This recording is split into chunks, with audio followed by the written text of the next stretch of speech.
some tiny books that helped me get out of my reading slump. And my reading slump is very elaborate.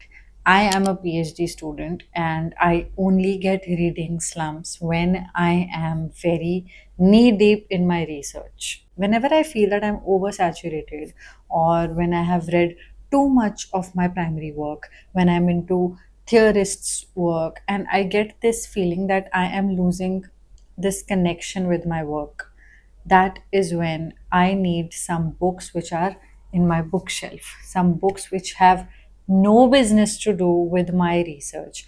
And that is when I deliberately pick some very, very tiny books, mostly less than 200 pages, which I can go to, which I can read them in one sitting, in one single day, and I can have some new thoughts and I can see the world bright again. Starting with Dostoevsky's The Meek One. This is the tiniest Dostoevsky that I have. आप ये देखो, here we have a writer who has written such mega mammoth books. This is Crime and Punishment. मेरे पास Demons की भी copy थी, but I lost it in my grad days, so I think मुझे फिर से लेनी पड़ेगी. We have a collectible White Knights copy, and we have another collectible White Knights copy.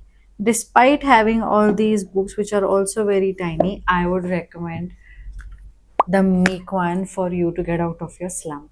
Here's a man who married a woman he never really understood and then saw her slip away and spent this entire short piece trying to work out hour by hour what went wrong. The husband in this book isn't controlling in that obvious way, in that quintessential controlling man way, but it is in those little moments, in those tiny moments. He gives her money, home, structure, and constantly questions that why it didn't just satisfy her. Dostoevsky, even in this tiny piece, manages to give you a little about what love as upkeep is and what love as attention is. You can take care of every material thing a person needs and still leave them alone in their own bodies. And if you're a literature student or if you have read Goithe's Faust, then you will find that eternal moment trope in this book.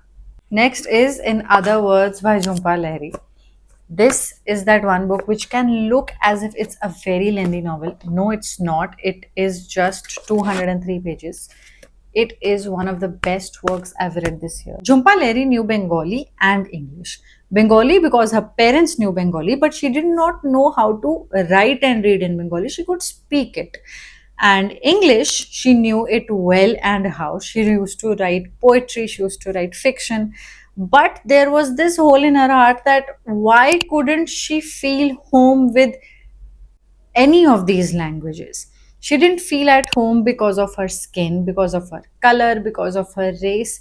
And every time she used to say something, people would ask her, how do you know such good English? Or are your roots from India?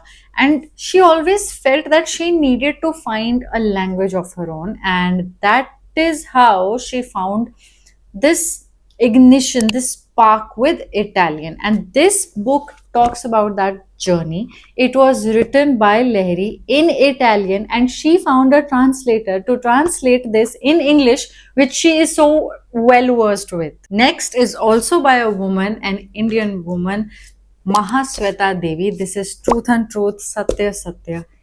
Her long form में इस book का आना अब mandatory होना चाहिए. This is one book, I think it is my top 5 favorites of all time. Mahasweta Devi will pick locations. She will turn these locations into something else. She will put characters in locations. She will talk about states, cities, countries, and give them characters.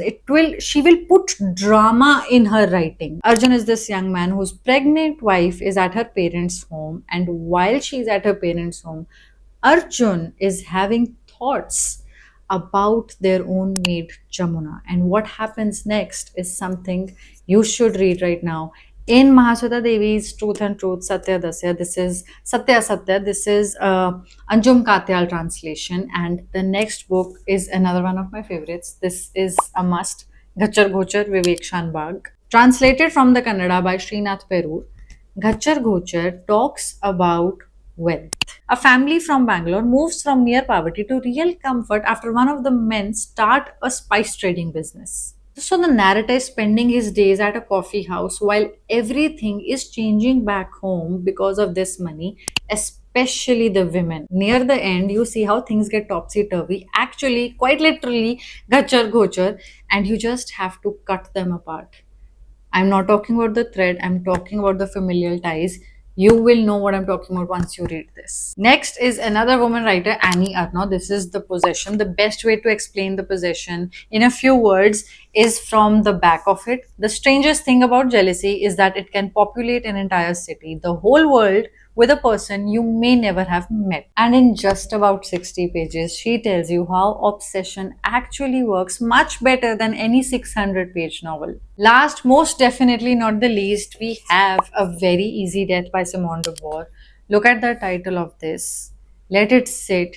And yes, it is a difficult book to read. She is writing about the last few weeks of her mother's life. She uses very difficult words for her mother.